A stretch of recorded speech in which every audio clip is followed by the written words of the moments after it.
recording. So if you know of folks who missed it or you want to refer back to it, it's going to be available on our website, kcrha.org, under resources and then funding opportunities, and you'll see some drop downs there.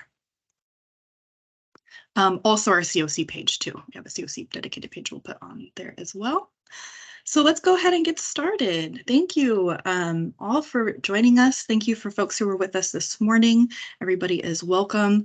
The point and purpose of this particular information session is to discuss the 2 new funding opportunities that are available through this year's 2023, fiscal year 2023 HUD NOFO, our Notice of Funding Opportunity, which is a national competition. And then this conversation today and this overview is pertaining to the local competition that KCRHA is running for new dollars. And we'll get into all the weeds of what that means here in a second. While you all are introducing yourselves in the chat, thank you. We're going to go ahead and introduce ourselves, the presenters for today. I'll go ahead and get us started. First off, everyone see the screen okay? Okay. Great, thanks. I'm Jen Ozawa. I use she, her pronouns, and I serve in the role of Procurement and Policy Manager at KCRHA.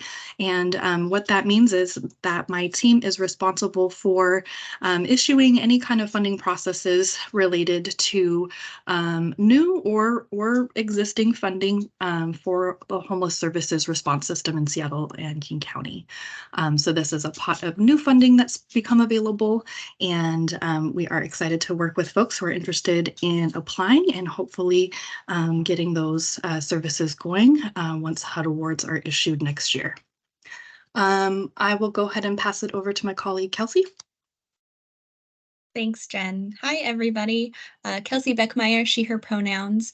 I am at KCRHA as a program performance manager, so one of the co-leads for the NOFO process, and then my team then helps support and do program monitoring and performance for all of the HUD CoC funded programs. And we also assist with all of the new and renewal processes for our CoC grants, as well as kind of end of year reporting and everything related to our CoC contracts. And I will pass it over to Eli. Thanks, Kelsey. Hi, everyone. I'm Eli Griffin. I use any gender pronouns, and I am the CoC coordinator here at KCRHA.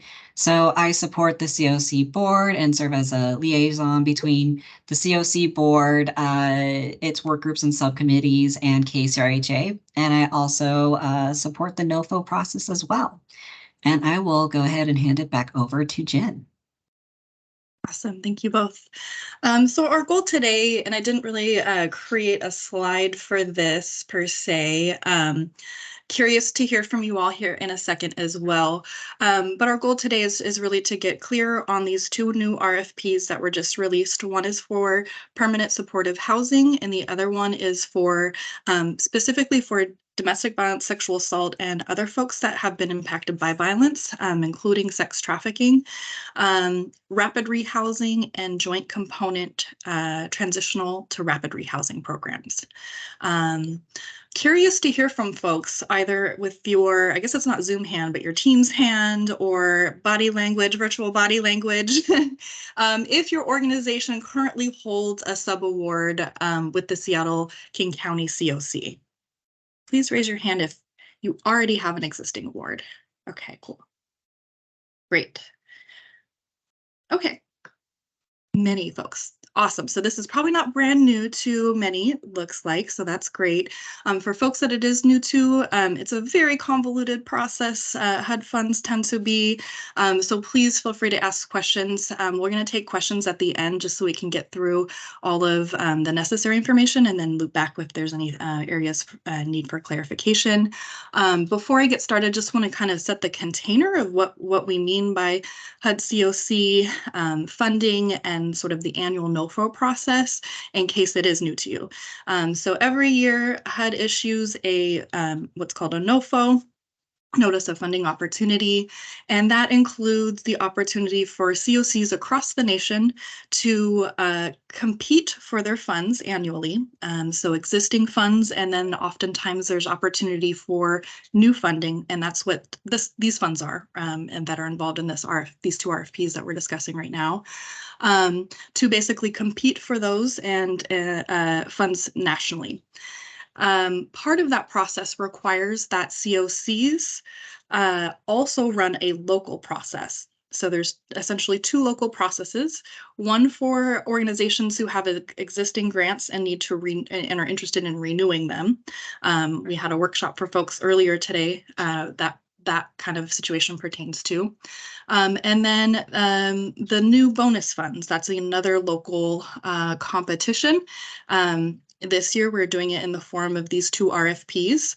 If you have existing funds through the HUD CoC grant, you are eligible to apply for new funds as long as it's a new program or an expansion of an existing program within the eligible program areas that each RFP involves.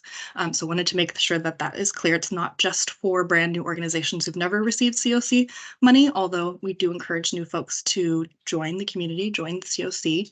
And then you'll see our timelines, and I do apologize. It's a huge, heavy lift and kind of burden on all of us, community-wide, as far as getting RFP applications in, getting all of the various applications in time for us, King County Coalition for the Homelessness, or I'm sorry, the King County Homelessness Authority.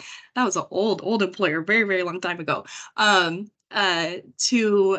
meet HUD deadlines and ensure that the whole sort of local competition for both renewal and new funds successfully gets to HUD and is considered when they are considering all of the remaining COCs across the nation applications that they also put forth. So we have, yeah. Really quick, are people seeing the slides moving forward? I'm not moving them yet. Oh, okay. Yep, we're good. I got it. No worries. Yeah. So I was just kind of giving a little bit of context for folks, since we do have half of folks who's never dealt with HUD, kind of what this means, because it's unique, right? HUD is the funder of this organization, or of this body of investments, and then KCRHA works as sort of a pass-through agency. And since KCRHA was developed, we have also become the lead consolidated applicant. So we are compiling all this information, all the RFP applications that folks hopefully will submit, and then the renewal applications into one large application that we submit to HUD by, hopefully can folks see the screen? The due date? Okay, cool. By the final due date, which is September 28th of this year, it's actually by 5 p.m. Pacific Standard Time. So that is what Kelsey, Eli, and I are responsible for in ensuring HUD gets. And that's that sort of final deadline. We'll get to the local deadlines here in a minute. Want to just cover some of the changes that we have seen in this year's NOFO compared to last year. So we have received a CoC planning increase. So that means that KCRHA, as the community's consolidated applicant, can apply for additional planning funds that helps to support the planning work of this process. So that is one change that has increased. The fiscal year 2016 Youth Homeless Demonstration Renewal, or YHDP, and replacement grants this does not apply to us because we did not, as a CoC, receive any YHDP funds during that NOFO year. But this year they are asking for folks to rate and rank those applications, and then also consider replacement for those bodies of funds if they are interested. Again, that does not apply to our CoC. There are new eligible CoC activities related to VAWA costs, budget line items, which is great for folks that are working with survivors of gender-based violence, DV, sexual assault, sex trafficking. There is a change in the Federal Relay Service text phone for when it comes to working or trying to communicate with HUD officials. They have changed their system, and now they are using the Federal Communications Commission, or FCC. There has been an amendment to the homeless criteria, which in my opinion is great. It's to also include individuals or families who've experienced trauma or lack of safety related to fleeing or attempting to flee DV, stalking, sexual assault, or other forms of violence. So the other forms of violence has been added and expanded to this definition, and then also just the recognition of the trauma that folks experience when fleeing from any kind of violence, interpersonal violence. Continuing on to some of the changes this year, a greater emphasis of racial equity has been embedded in this year's NOFO.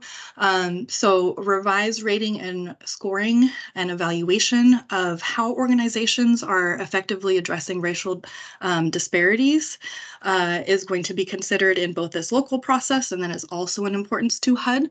So if you are doing that work well as an organization, we absolutely encourage you to apply and speak to the work that you are doing.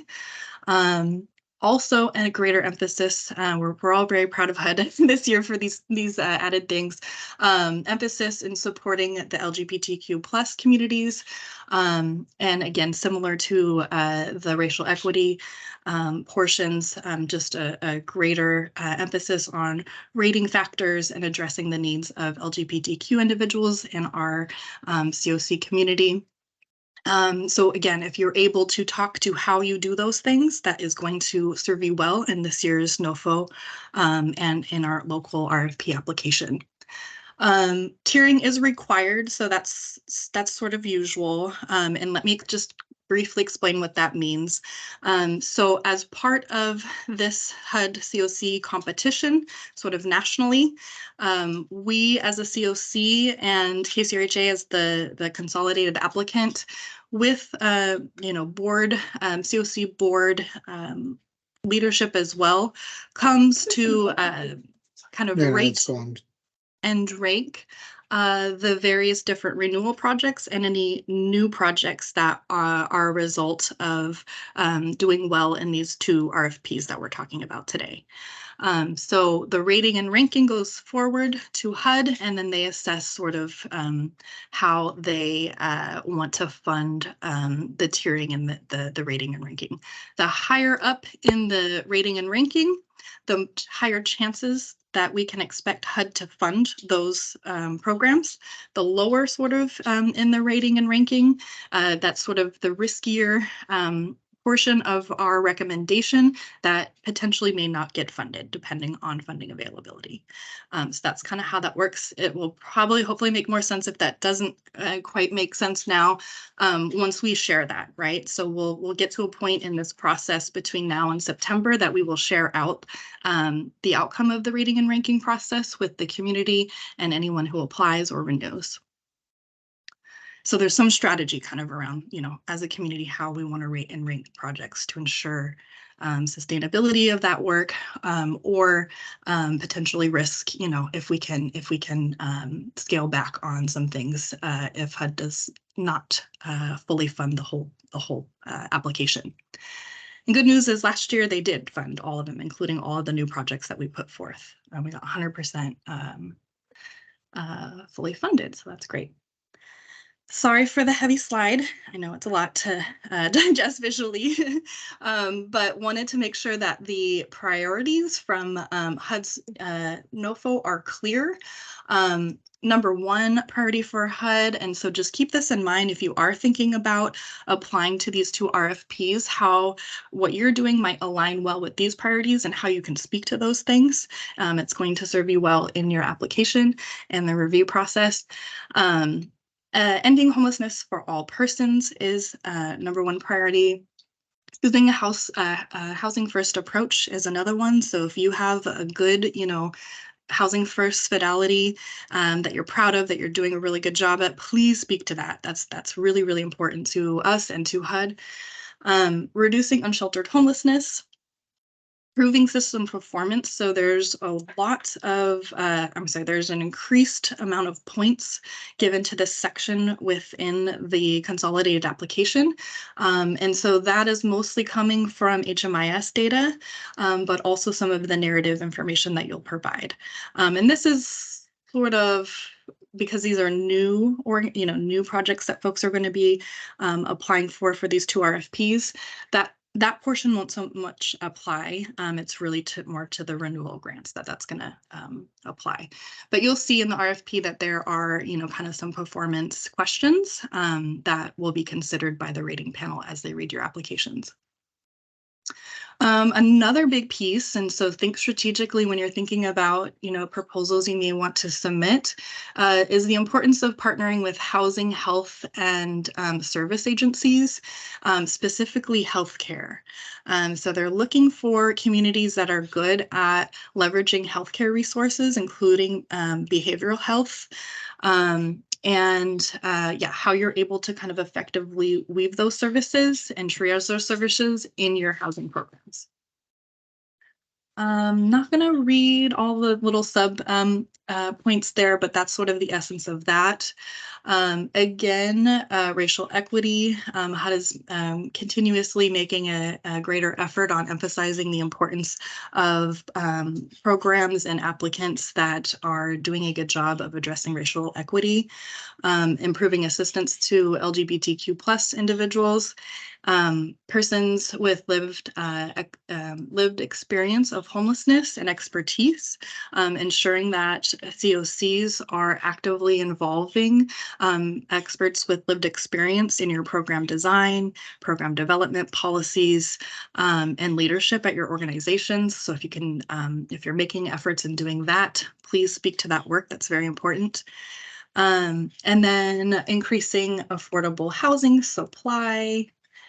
Let me see, sorry about that. Yeah, so those are the HUD priorities for fiscal year 23. Some of them are new, some of them are the same, but please consider, those priorities when you're drafting your proposals and thinking about, if this is going to be a good fit or not. So let's go ahead and talk about that's sort of like the bigger picture. Now let's get a little more narrow on these actual bonus funds that we're talking about. So we have two pots of money, two separate RFPs. They're contracts. So the kind of challenging thing with this fund source is that KCRHA does not actually know if we will receive all of the funds that we are asking HUD for until 2024. And typically, even if we are granted those funds, it takes some time for HUD to issue the grant agreements for us to be able to start the work. So folks can anticipate that if you do submit an RFP for these opportunities, that programs are probably not going to start until until summer of 2024. So if you're needing funds to get something started tomorrow, this is probably not going to be a good fund source to go for. And that's completely contingent and depending on HUD's final awards. So we will offer, and we'll get to the timeline here in a second, but we will offer sort of conditional acceptance or sort of conditional awards based off the outcome of these two RFPs. But again, the final award is completely determined by HUD's ability and interest in funding, our application as we put it forth. This year we have a generous amount of up to a little over $6 million. This includes the COC bonus dollars, which are dedicated this year specifically towards new or expanding permanent supportive housing. And then there's also a portion of some reallocation funds that were voluntarily relinquished by a current provider, and then we put into this RFP so that we can get services. We can allocate those funds into new services. So that is the total for the permanent supportive housing bonus RFP. There is a requirement, this is just a HUD rule, there is a requirement to demonstrate the ability to come up with a 25% match. This can be either in-kind or cash match. It cannot be a CoC fund source, though. It has to be a different fund source. The other, the permanent supportive housing bonus is available for both on-site or scattered site PSH projects. The other RFP we have is a $1.5 million DV bonus RFP. This is for organizations who are working with survivors of domestic violence, sexual assault, stalking, dating violence, and sex trafficking. Although there is one little caveat, for folks that work with survivors of sex trafficking, HUD will not fund a program that only works with survivors of sex trafficking, if that makes sense. So it has to be other folks that you are also working with as well. For new and expanding rapid rehousing or joint component transitional to rapid rehousing programs. All funds are available for organizations doing work anywhere in King County. It's not just specific to Seattle or not specific to any one city in King County. It's countywide, which is kind of rare, so that's good.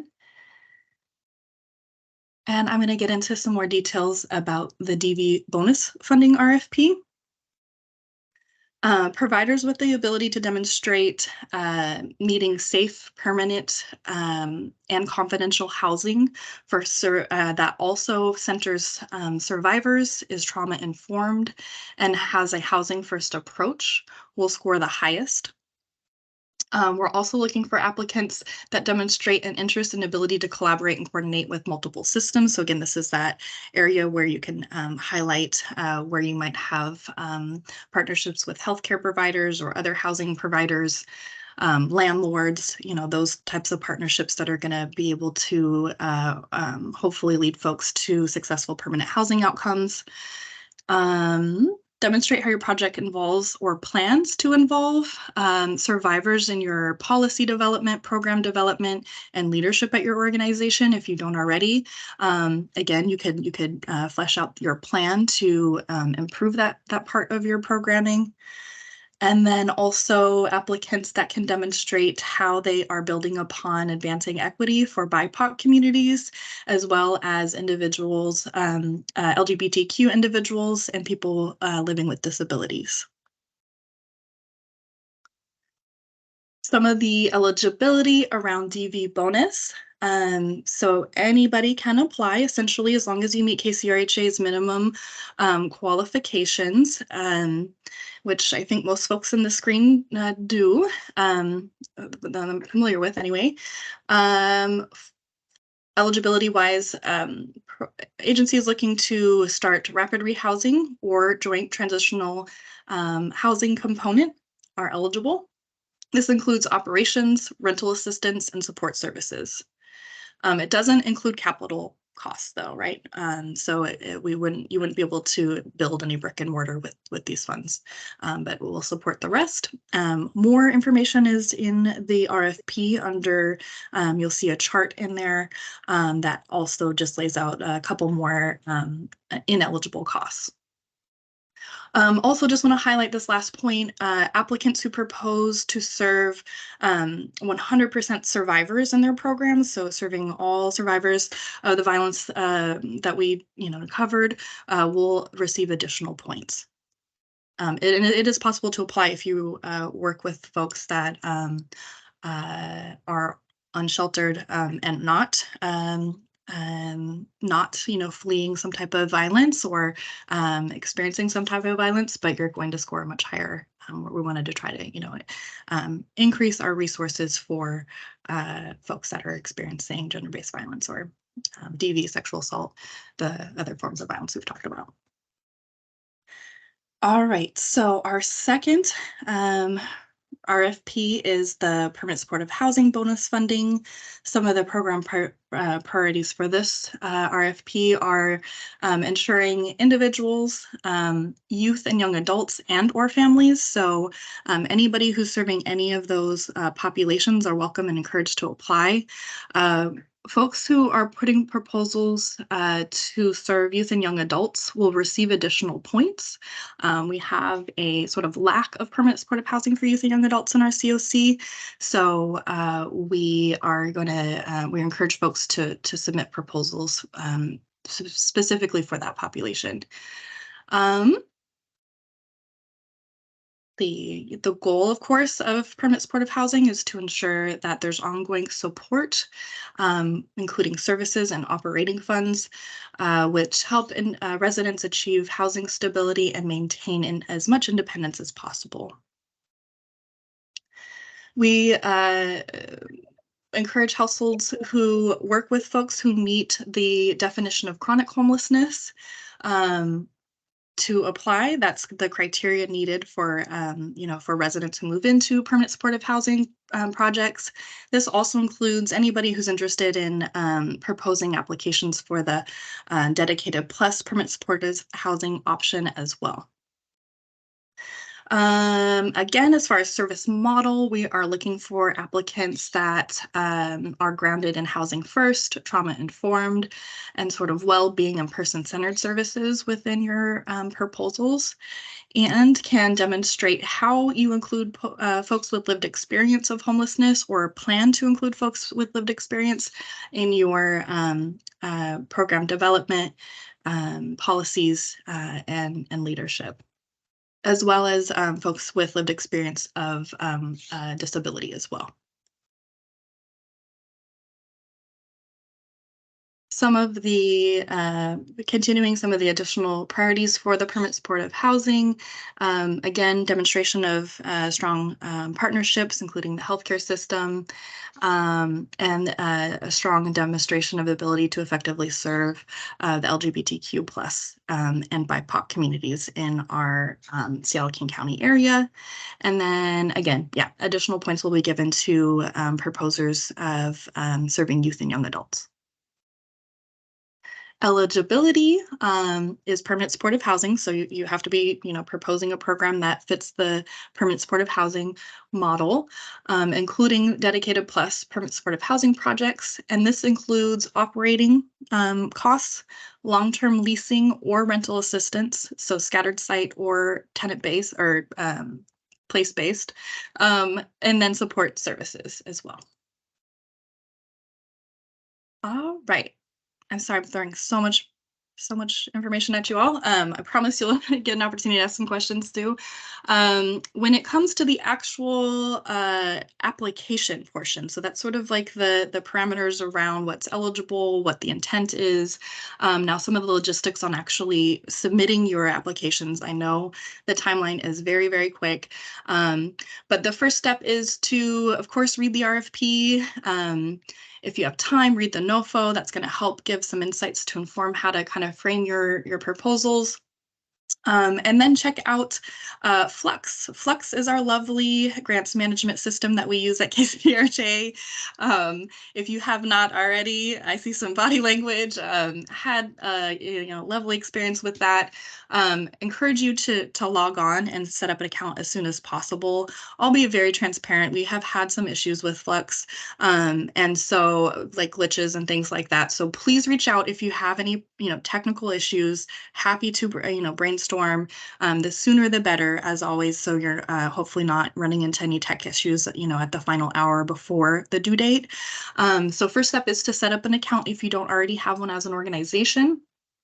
After setting up an account, you could log into the Flux system, in which you'll see the various different open RFPs that KCRHA has. You'll want to look for whichever one you're interested in, either the PSH bonus or the DV bonus, or if you're applying for both, which is possible too. They should both be there. And then follow the prompts that Flux will take you through as far as filling out your application in Flux and then submitting all of the various supplemental attachments as well. RFPs are open and live right now, but Flux submission will not open until next Friday, so August 18th. We don't have tons of time to, I recognize there's not a whole lot of time to get your proposals completed. So we highly encourage folks to start to write your responses to the RFP now. Save it as a backup in case anything, hopefully doesn't happen as far as Flux losing your application or anything like that. But it's always good to save a backup copy just in case. And that's what we kind of encourage folks to do, is get started kind of on a Word document or something like that while we wait for Flux to open on the 18th. Again, reach out if you have any questions and we'll provide the proper emails for that. You'll want to make sure, in addition to your RFP sort of narrative responses, that you also upload the correct budget, the CoC budget narrative.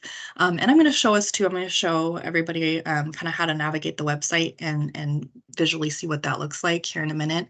There's actually 3 tabs. There's one for sort of rental assistance costs, and then there's one for personnel and program budgets. So make sure you're filling out all the sections. You'll submit that through Flux. In addition to your budget narrative as well. If you do receive any tech issues, please, here's the email right here, rfp@kcrha.org. There's several of us that monitor that email box, and we will get back to you as soon as we can as far as troubleshooting any errors. I'm going to stop right here and try to share screen. Okay, can folks see this KCRHA website? Okay, cool. So here is our website, kcrha.org. We'll go to resources and then down to funding opportunities. This is where all of our kind of new and past RFPs information lives. Requests for proposals is where you can find the paper copy of, the RFP guidelines and application. Questions and answers will be posted here as they come along, as they come from the group, and you start to work through your applications. If things are not clear, please reach out to rfp@kcrha.org. We will post questions and answers as they come available along with this recording. So if you want to go back and review that, that's there as well. And then right here, this is the budget template. The correct budget template will be uploaded in Flux once that's available. But again, if you wanted to get started now, just make sure you're using this middle, the second one down, the CoC budget template, for the purposes of these 2 RFPs. Just want to make sure that's really clear. It's slightly different than these other 2, and I know the verbiage can be kind of confusing. So CoC budget template is the one you'll want to use for these. Okay. Hopefully that was helpful. And then as far as Flux, there is a link hyperlinked within the RFP guidelines that walks you through, that hyperlinks you to the Flux site, and then that gives you some instructions as well, like a video of instructions. That was my attempt to show some blurry images of what we just looked at, so we can pass that one. Again, sorry for the blurriness, but this is our timeline. So we released the 2 RFPs on Tuesday, August 8th. We are having our information session right now. Thank you all for making time. The last day to submit questions is next Friday. So encourage folks to take a look, come up with any questions, let us know if things are unclear, and we'll do our best to clarify and send it out to the group. So just, kind of monitor the website until then. This Flux submission portal will open on August 18th. I'm sorry, it says Monday. That should be Friday, I think. Yeah, sorry about that. That's a typo. It's the Friday, August 18th is when Flux will open.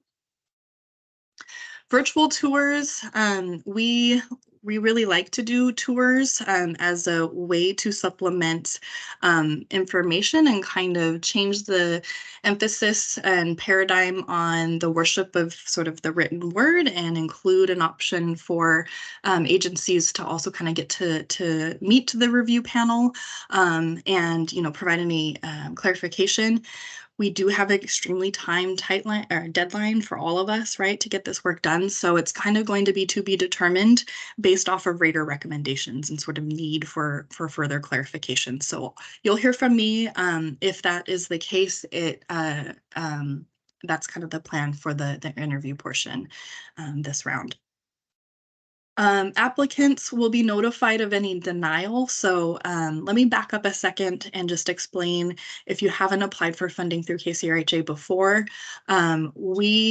so like, for example, the three of us, Kelsey, Eli, and myself, are not the ones making the decisions. We employ a rating panel, a diverse rating panel of folks with lived experience, service providers, other funders, other community stakeholders that have a stake at these particular funding processes, to read and review each application, and then put forth funding recommendations as a group. So those funding recommendations are kind of what ultimately will decide the denials, and then what will ultimately decide what we're calling acceptance notifications, again, because we are technically, we can't make real awards until we know the final outcome of HUD's competition. So we're kind of reframing that as acceptance. We will notify folks by September 14th of that. And then estimated contract start date for successful applicants will be summer of 2024. Again, all kind of pending HUD's deadlines and timelines. And that is all I have for us regarding the two RFPs. coc.questions@kcrha or rfp@kcrha.org are the two best emails to reach us if you have any RFP specific questions and or COC specific questions. We're all kind of monitoring those. So I'm going to be quiet now and open it up for any questions.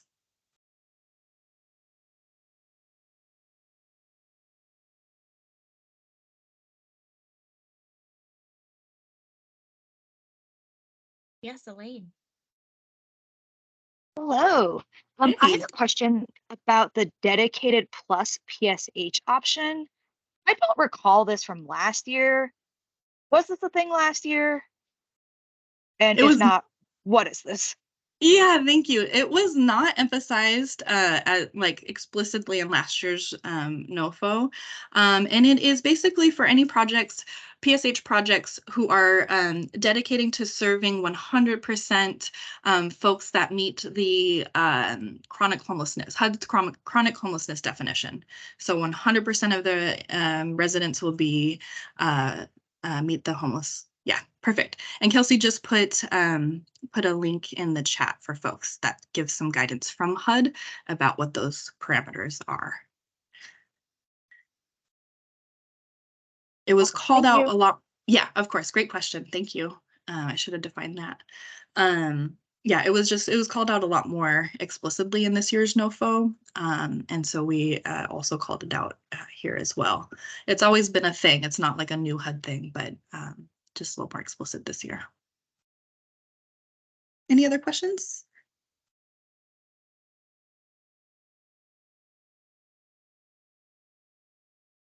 Yeah, Eli?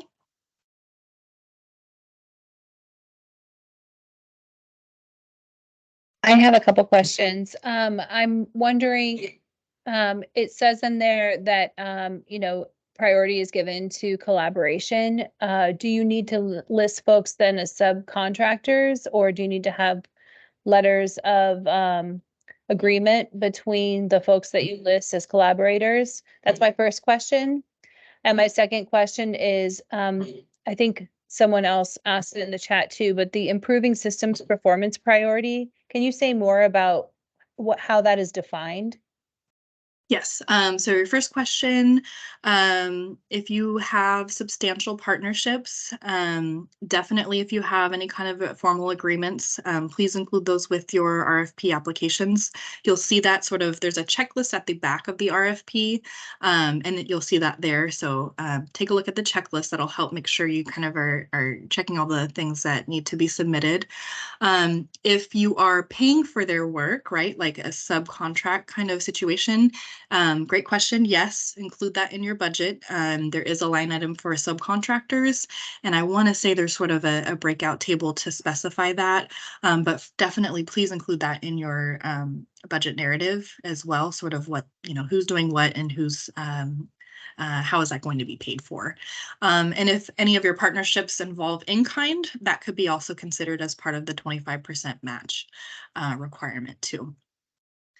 Performance measures. Kelsey, do you mind sharing your insights on that piece?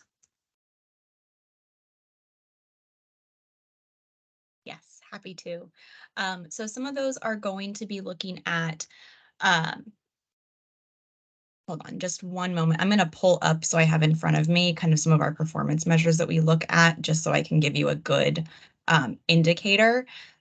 We have on our website some introduction material about the renewal pieces that talk about local key indicators that we look at and how we measure things. So speaking to how other projects that you have, work you've done with participants, or what you would do to meet performance measures would be great. So some things that we look at is movement to housing or maintenance of housing. So how have you worked with folks to maintain their housing? What will you do with folks to maintain housing? How will you help folks like move in quickly if you're looking at rapid rehousing programs? These are all things that we would want you to speak to, of either how have you done this with other projects and been really successful in supporting folks, or how do you intend to do this? What are some things about the project that would, help maintain housing or help movement into permanent housing for people? Other areas of system performance measures that you could speak to is connecting folks to employment. Something that HUD will be looking at in terms of system performance is connecting people to getting earned income as well as non-earned income. So how are you also connecting people to different benefit sources? Do you have dedicated staff who are doing this?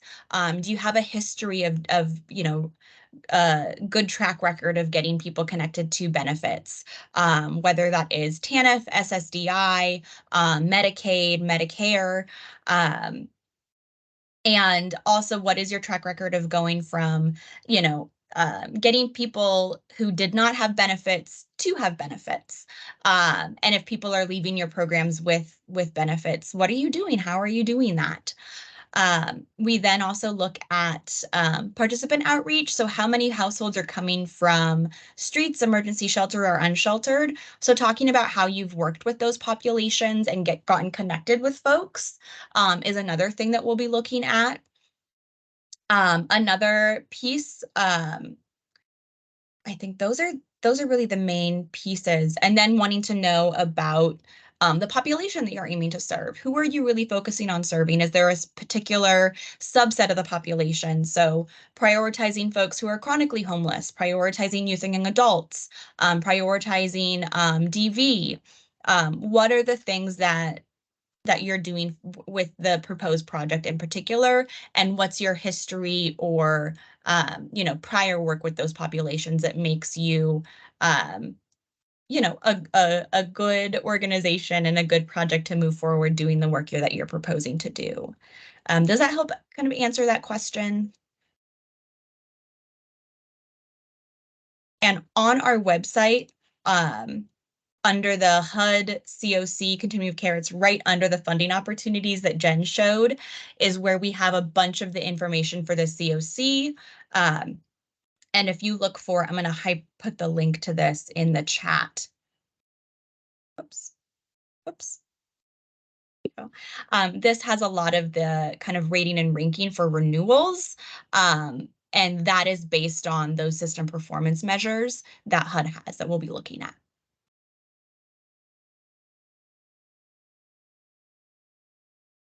Great question. And I think another thing, like if this is a new application, new area that you're going into, is just to think about sort of your own organization's strategic plan, and do those things align? Is that the work that your organization is doing or not, to decide if it's a good fund source to kind of pursue or not. Want to just really quick, and I'll get to hands, I know. I just want to show folks how to access the CoC page that Kelsey just talked about. So again, under resources, HUD Continuum of Care, and you could find a whole bunch of resources here that might give additional insights on kind of how to talk about your work and frame it for the HUD priorities and HUD alignment as well. I think Anne, and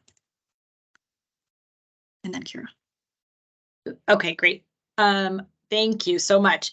So in terms of the DV bonus RFP, which of course I'm seeing transitional housing, rapid rehousing joint component, is that you mentioned something about it doesn't have to be 100% DV, although that will give you more points.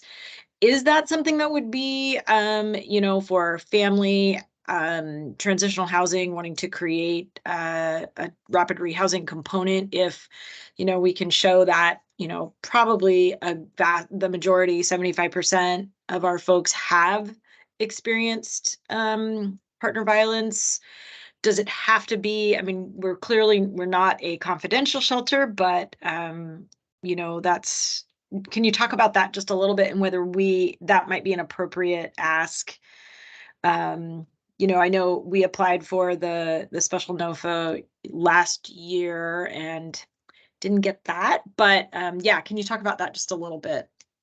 Yes, so you would still be eligible to apply if we have a bunch of organizations whose sole mission is to serve survivors of intimate partner violence or gender-based violence. Then it would be probably stiffer competition, to be honest, because this opportunity is really looking for organizations that do have an experience working with survivors. If you can speak to that and how that shows up for your organization and how that would look in the program that you're proposing, that's great. But again, just as far as how the scoring and the criteria will be sort of viewing applications, it's really looking for organizations who do that type of work kind of all, day in, day out. Understanding also, there's a lot of intersectionalities, we get that. But yeah, it is structured to kind of ensure that resources are going specifically to survivors in our community.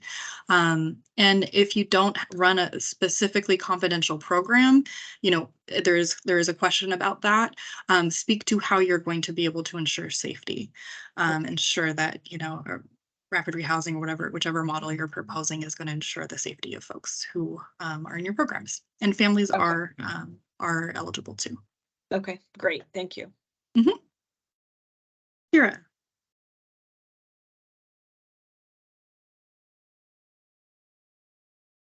Hi, everyone.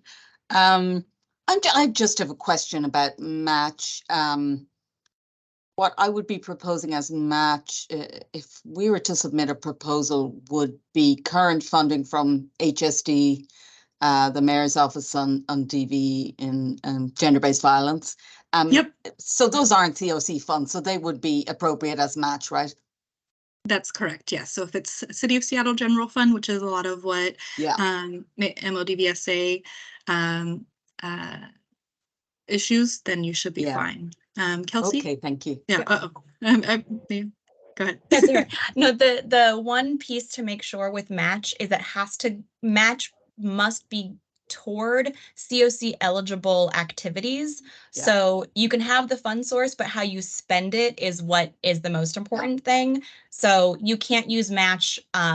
For example, one thing that the CoC doesn't allow is paying for arrears. So you can't use match dollars paying for arrears and saying it's matched to your CoC spending. Okay. So making sure that they're used for eligible COC costs. So would refer to my favorite website. I'm going to put in the chat is just all about the COC program, and it lists all of what eligible costs are. And it's a wonderful dry read. Okay, thank you. Great question. Yeah, there's a lot of just particularities with this one source, right? Like what's eligible, what is not. So just encourage folks, you know, obviously to apply, but also just make sure it's going to be a good fit with all the restrictions in mind. Any other lingering thoughts, questions?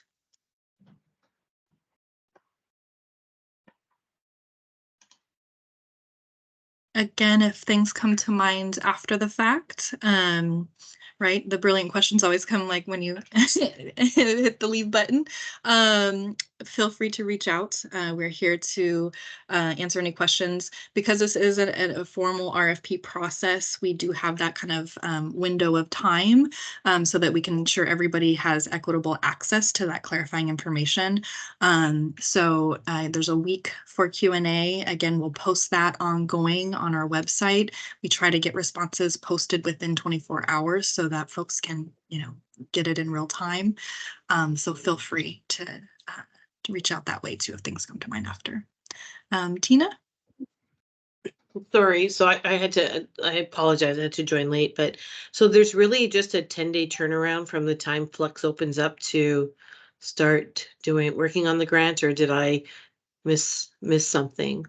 That is true. You didn't miss anything. What Because was we have missed nothing else to do. I totally understand. I know. It is a huge ask and it's a huge lift. Yeah. What we recommend is to start on your applications now.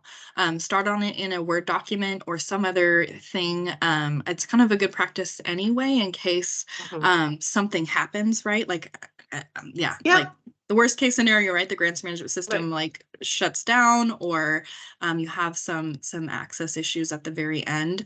So I recommend just getting started now. It's all available, everything you need. It's just, and I'm sorry, you know, it's like another matter of like copying and pasting. RFP. Yeah, I was looking at the document and stuff. I was just checking, cool. you know, but I just wanted to make sure I didn't read the dates wrong. Yeah, but no. You know, I used to work at a housing authority for 16 years writing HUD grants, so I know they make you work fast and then they spend a year getting you the money. So yeah, all right. Thanks for the clarification. Yes, thank you for the question and the grace and the empathy. No, for sure. And I wanted to just give credit, Kelsey, your clarification on match was so important because having read through grants before with HUD, like that's just something people missed about what was an eligible match, because it can't be any HUD dollar or any federal dollars, but it has to be related to the work being done. So thank you for making sure everybody got that very specific information. Nicely done. Thank you, Kelsey. Yeah, and that the link Kelsey also put in the chat as well. So that gives you a whole list. And if you are planning to work with HUD funds, it's a good one to favorite and keep in your toolbar. Folks, if there are no other questions, oh, there's one other question. So application materials are available online. The guidelines and application are available online in the area that I just demonstrated on our website. So it's a PDF. You can pull that now, start working on your responses and gathering your information. And then the Flex system will open next Friday. So you could start, you know, copying and pasting and inserting your information through Flex then. Yes, all I've been able to find is a one-page RFP, and then I've found the HUD NOFO, but I'm for some reason not able to access. Okay, let me share screen real quick. I want to make sure everyone has access. So kcrha.org, and then under resources, and then there's a drop down. So funding opportunities. And then here's where our NOFOs, our posted before an RFP is released. Minimum requirements are right there for any applicant considering to contract with KCRHA. And then requests for proposals. Michael, this is where you'll find, here's the permanent supportive housing bonus RFP. That's the guidelines and application. And then the domestic violence, and that's just a abbreviated title, but domestic violence bonus RFP is right there. Isn't your RFP also the links in your email, I think, unless that's a separate, different one, but I just sent it to you, Michael, but I just wanted to make sure we were talking about the same RFP document, so thank you. Okay, yep. You're good? Okay, great. Got it. Great. Yep, and then there's a hyperlink in the guidelines to Flux. And that's where you can get registered, and then once that opens, start to submit your materials there.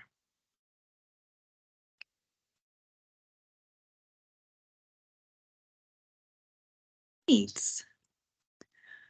Well, I will give a couple minutes. I think I hear a half an hour actually to actually get started on these RFP applications, since time is not the of essence right now.